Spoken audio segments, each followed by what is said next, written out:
Well, hello everybody, and welcome back to Julie's Orchids. So this is our final episode in our series of poor financial decisions. This one representing the most expensive of my poor financial decisions.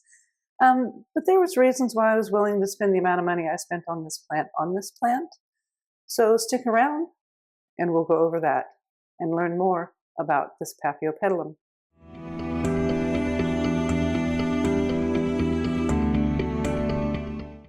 Well, hello everybody and welcome back. So as I mentioned in the intro, this is the final episode in our series of poor financial decisions of recent purchases I've made between the Melbourne Orchid Spectacular and some online purchases that I have made. This is one that I got at the Melbourne Orchid Spectacular, and I believe the vendor was Orchids of Distinction. And the two plants you see behind it, I got from the Orchid Patio on their website. But this one is the one we're going to talk about today. And those two play an important role in this plant's life. So let's get a bit more into it. First of all, this is Paphiopedilum St Swithin. I'll put a link to the orchid haul video in here somewhere so you can see the haul. Because when I bought it, it was in flower. The flowers stayed in bloom for quite some time, and then I trimmed off the flower spike. But this is Paphiopedilum St Swithin. And this is considered a legendary or classic hybrid. According to ChatGPT, a lot of the multiflorals are kind of judged against this one. Probably didn't word that correctly. But at any rate, this is Paphiopedilum St Swithin. And Paphiopedilum St Swithin is a primary hybrid. And it is a primary hybrid of Paph Rothschildianum and Paph philippinensis, which is what you see right here, Rothschildianum and philippinensis. So we'll take a slightly closer look at these two, because these were also included in my poor financial decisions. And the reason I bought those particular ones is because I knew that they were the parents of this one that I had already purchased. And we'll just do a quick update on these, because I do believe I've done videos on these, and we can see how they're doing in the week or so since they're repotting. Okay, so this is one of the parents of Paphiopedilum St Swithin's as primary hybrid. This is one of its parents. This is a species. This is Paphiopedilum philippinensis. And I'll put a link to the video in here somewhere where we did the repotting on this one. This one was one of my poor financial decisions. And it's been in this pot, I think, a week, maybe two, but it's putting out a new leaf. Can't really see any new root growth yet. But it's putting out a new leaf, so it's obviously quite happy. And then over here is the first episode in our series of poor financial decisions, and this is Paph Rothschildianum. Now, it's continuing to grow this leaf quite nicely, but what I'd like to point out down through here is these nice roots. It's got a growing root tip. And again, I'll put a link to the video to this one in here. But these roots have already adapted and are growing and are quite happy. So I feel nervous with the thought of having to repot this one. I'll explain more about the nerves, but I'm first going to put those two back away, and then we're going to start getting this one out of its pot. Okay, so as I mentioned, this is Paphiopedilum St Swithin. It is a primary hybrid of two species, Paph Rothschildianum and Paph philippinensis. That is the reason I bought those two plants, was because I had this one. This is very highly awarded, this particular plant. Paph St Swithins have earned over 150 quality awards from the American Orchid Society and Australian Orchid Council. So it's got really impressive blooms. I put a link to the video earlier. So it's a multifloral, has multi-blooms open on the same flower spike at the same time, known for having very long twisty petals. It's just absolutely gorgeous. It can have 4 or 5 flowers on a spike at the same time. It's a vigorous grower.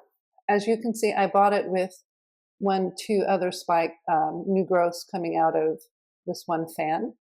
And this is going to play a part of the role of why I'm choosing it to put it in the pot that I'm putting it in.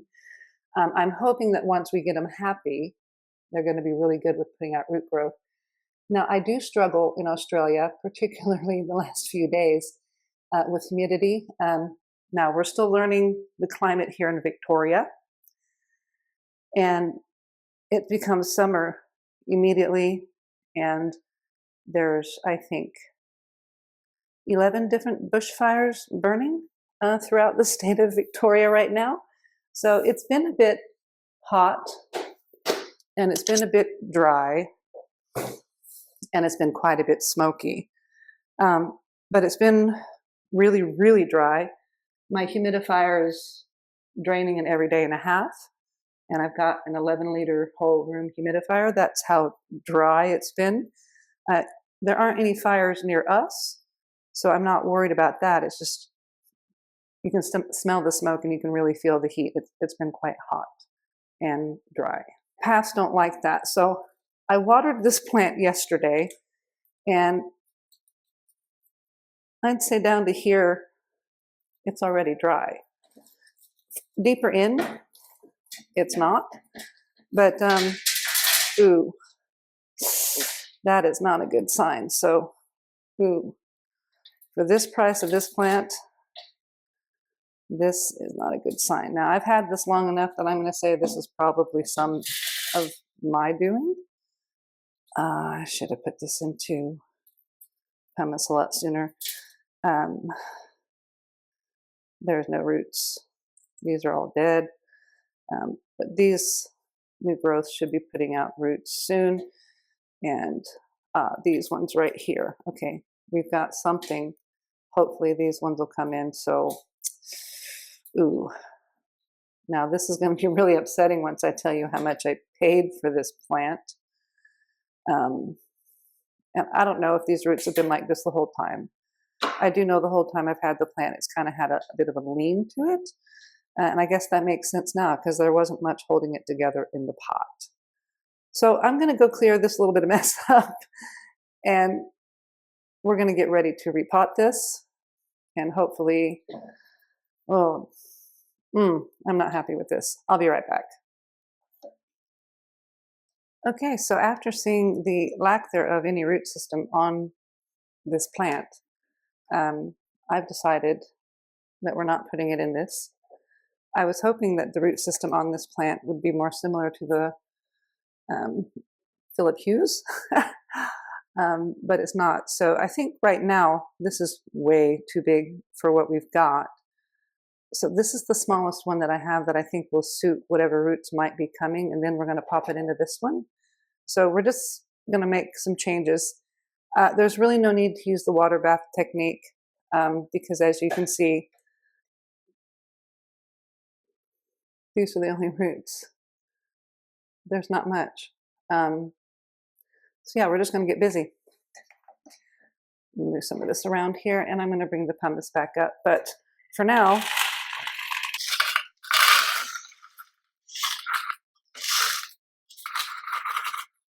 this should be about good.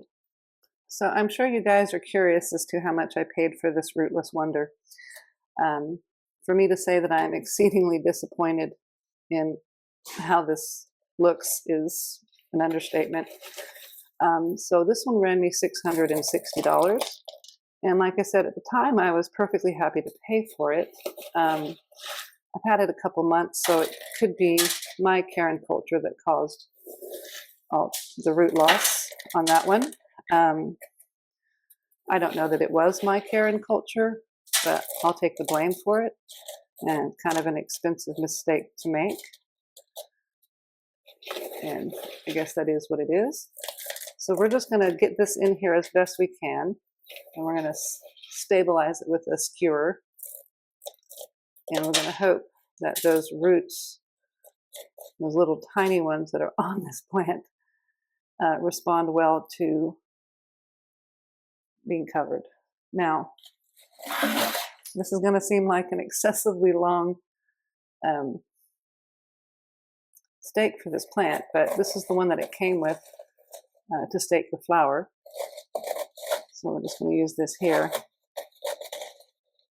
Down in there, good.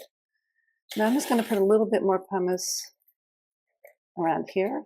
You'll notice that I did take the time to wash and clean this pumice, which is why I'm not dirty and yucky. And I am still out of the little scullies, so we'll have to get Timu order to come in the mail. Alrighty, well, that was quite a bit disappointing. Don't know what to think about that. I'm going to say it's likely my fault. There was no roots on this.